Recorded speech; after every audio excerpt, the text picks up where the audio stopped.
बिस्मिल्लाहिर्रहमानिर्रहीम। अस्सलाम वालेकुम। कैसे तमाम दोस्त, उम्मीद करता हूँ बिल्कुल खैरियत से होंगे। आज की इस वीडियो में हम लोग बात करेंगे कि गमले में हमने पौधा किस तरह लगाना है।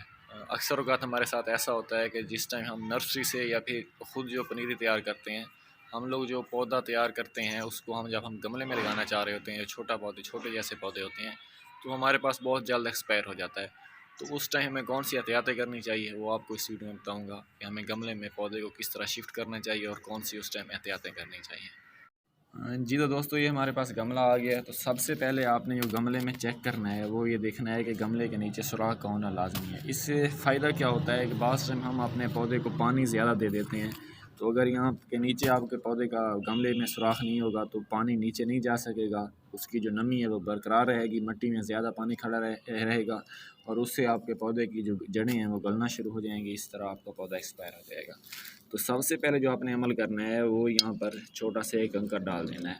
अगर इसके बदले आप कोई और चीज़ डालते हैं, जैसे कि शॉपर वगैरह हो गया या दूसरी ऐसी चीज़ जिससे पानी नीचे नहीं जा सकेगा, तो उसका कोई फ़ायदा नहीं है, बल्कि उल्टा नुकसान है। तो उसके बाद ये जो आपके पास मिट्टी है, अगर आप ये लोग मिट्टी देखें तो ये मिट्टी सिर्फ मिट्टी नहीं है, बल्कि इसमें 3 से 4 चीज़ों का मिक्स होना लाजमी है। वो मैं कोशिश करूँगा कि आप लोगों को एक डिटेल वीडियो बना कर दूँ।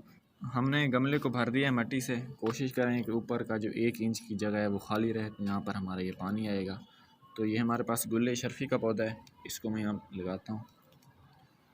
इतना मुश्किल नहीं है लगाना पौधा। लेकिन अब आपको एक चीज़ का ख्याल रखना है कि स्पेशली जो आप पौधे नर्सरी वगैरह से लेकर आते हैं, क्योंकि वो पौधे वहाँ पर छाँव में पड़े रहते हैं, तो पॉलीथीन में पड़े रहते हैं। तो अगर अब आप इन पौधों को डायरेक्ट धूप में देंगे, सनशाइन देंगे, धूप देंगे इन पौधों को, तो ये पौधे सूखना शुरू हो जाएंगे। हो तो जाएंगे, लेकिन 3-4 दिन की अगर ज़्यादा तेज़ धूप आ जाती है तो ये पौधे बिल्कुल धूप बर्दाश्त नहीं कर पाएंगे और इसका रिज़ल्ट यही होगा कि ये जो पौधा है वो सूख जाएगा। तो इसलिए कोशिश करें जो गमले में पौधे हैं उसको आप 1 या 2 घंटे धूप में रखें, फिर छाँव पे रख दें। जब 3-4 दिनों बाद आप लोग देखें कि हमारा पौधा चलना स्टार्ट हो गया है, तो फिर आप इसको प्रॉपर धूप पे रख सकते हैं।